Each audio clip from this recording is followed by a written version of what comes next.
ওয়ালাইকুম আসসালাম রহমতুল্লাহ। বসেন। তোমরা কেমন আছো? আলহামদুলিল্লাহ, আমিও ভালো আছি। তোমাদের বাড়ির সবাই কেমন আছে? বাড়ির বাবা মা কেমন আছে? আত্মীয় স্বজনরা সবাই ভালো আছে? সকালবেলা খাওয়া দাওয়া করে আসছেন? দুপুরে টিফিন নিয়ে আসছেন? যাক আলহামদুলিল্লাহ। গতদিন আমরা যে টপিকগুলো পড়ছিলাম সে টপিকগুলো কি মনে আছে? কে বলতে পারবে গতদিন আমরা কি কি পড়ছিলাম? আপনি বলেন তো।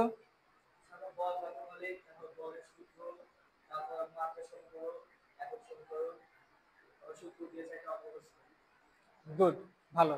বসো। এরপরে আর কেউ বলতে পারবে কি? তুমি বলো তো, কি কি পড়ছিলাম আমরা? গতকাল আসনি? আচ্ছা বসো।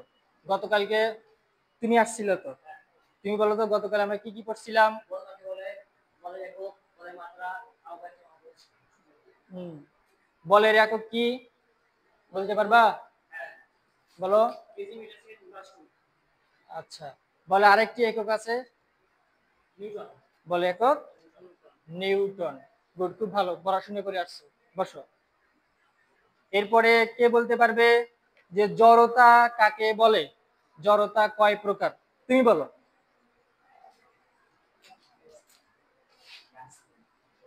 আসো নাই? আচ্ছা, তুমি বলো তো। বস্তু যে অবস্থায় আছে চিরকাল সেই অবস্থায় থাকতে চাওয়ার যে প্রবণতা বা প্রবণতা তাকে জড়তা বলে। জড়তা দুই প্রকার, এক স্থিতি জড়তা, দুই গতি জড়তা। গুড, খুব সুন্দর হয়েছে। বসো। তাহলে আমরা গতদিনে পড়ছিলাম জড়তা, জড়তা কয় প্রকার, এরপরে বল, এইগুলো সম্পর্কে মোটামুটি একটু ধারণা আমরা নিয়েছিলাম। আজকে আমরা পড়ব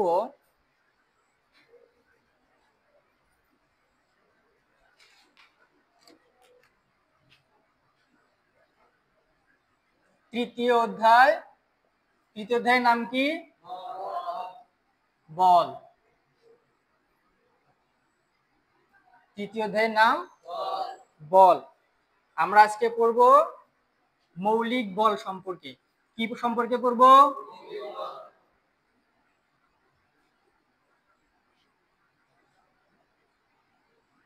মৌলিক বল সম্পর্কে আমরা পড়ব। আচ্ছা, মৌলিক বল কাকে বলে আগে আমরা সেইটা জানব।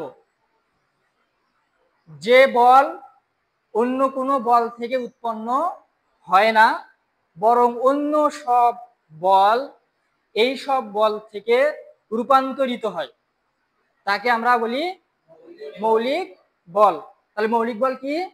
যে মৌলিক বল অন্য কোনো বল থেকে উৎপন্ন হয় না, কিন্তু বা বরং অন্য সকল বল এই এই সব বল থেকে রূপান্তরিত হয় বা উৎপন্ন হয়, তাকে বলি আমরা মৌলিক বল। মৌলিক বল হচ্ছে চার প্রকার। মৌলিক বল কয় প্রকার? মৌলিক বল চার প্রকার। এই আমাদের এই পৃথিবীর জগতে অনেক প্রকারের বল আমরা উপলব্ধি করতে পারি। যেমন ক্রেন দিয়ে একটি ভারী যে ট্রলারে লঞ্চে যে উঠায়, যে বড় বড় যে কার্গো যে এগুলো আছে সেগুলো উঠায়, ক্রেন দিয়ে টানে উঠায়। এরপরে দেখা যায় যে বুলডোজার দিয়ে প্রাচীর ভাঙে, এটা এক ধরনের একটা বল। এরপরে দেখা যায় যে সূর্য পৃথিবী একটি অপরকে আকর্ষণ করতেছে, এটা একটা বল। এরপরে দেখা যায় যে গাছ থেকে আম মাটিতে পড়তেছে, এটা এক ধরনের বল। তা আমাদের মনে হচ্ছে যে বল অনেকগুলো, বল মনে হচ্ছে অনেকগুলো, কিন্তু বল হচ্ছে মৌলিক বল হচ্ছে কয়টি? চারটি।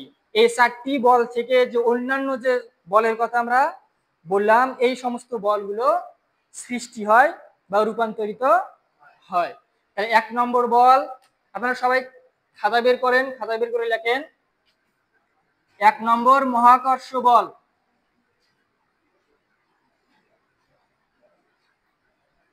এক নম্বর মহাকর্ষ বল। দুই নম্বর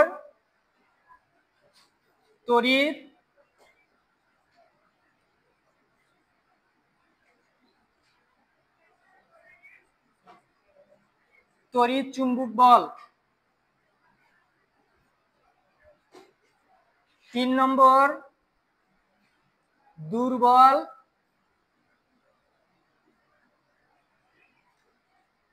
নিউক্লিয় বল।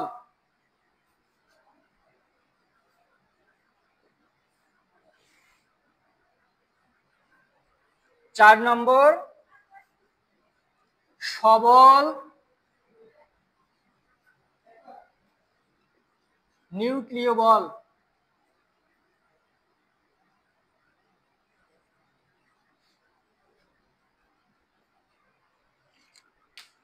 মৌলিক বল হচ্ছে 4 প্রকার।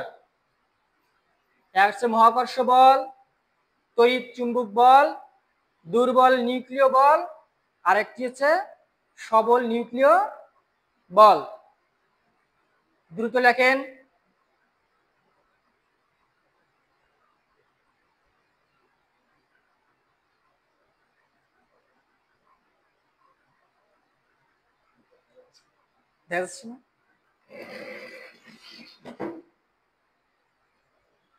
লেখা শেষ হয়েছে?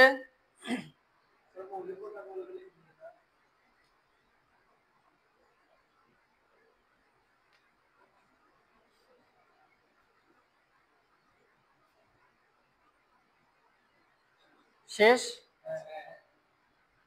মিশে দিলাম। হ্যাঁ, প্রথমে একটু পড়ব যে মহাবিশ্বের মধ্যে যে বস্তুর ভর আছে, এই বস্তুগুলা একে অপরকে যে আকর্ষণ বল কাজ করে তাকে বলে মহাকর্ষ বল। তাহলে মহাকর্ষ বল কি হলো? যে মহাবিশ্বের মধ্যে দুটি বস্তু কণা একে অপরকে যে বলে আকর্ষণ করে তাকে বলা হয় মহাকর্ষ বল। যেমন একটা এই ডাস্টার এবং এই টেবিল, এই দুটা একে অপরকে যে বলে আকর্ষণ করে দুটো একসঙ্গে লেগে আছে, এটাকে বলা হয় মহাকর্ষ বল। এই মহাকর্ষ বল চাঁদ এবং সূর্য এই দুটাকে যে আকর্ষণ করে আছে এটাকে কি বলা হয়? মহাকর্ষ বল। আমরা এই মহাবিশ্বের যে বস্তুগুলো দেখতেছি এবং যা কিছু দেখি না, এই সবগুলো কি মহাবিশ্ব, এগুলো কি সবগুলো নিয়ে একটা মহাবিশ্ব। এই মহাবিশ্বের প্রতিটি বস্তু কণা একে অপরকে নিজের দিকে আকর্ষণ করে, এই আকর্ষণ বলটাকে বলা হয় মহাকর্ষ বল। কিন্তু পৃথিবীর সঙ্গে আমাদের যে আকর্ষণ বল, আমরা যে পৃথিবীর পৃষ্ঠের মধ্যে আছি, আমাদের সঙ্গে পৃথিবীর যে আকর্ষণ বল এটাকে বলা হয় অভিকর্ষ বল। এটাকে কি বলা হয়?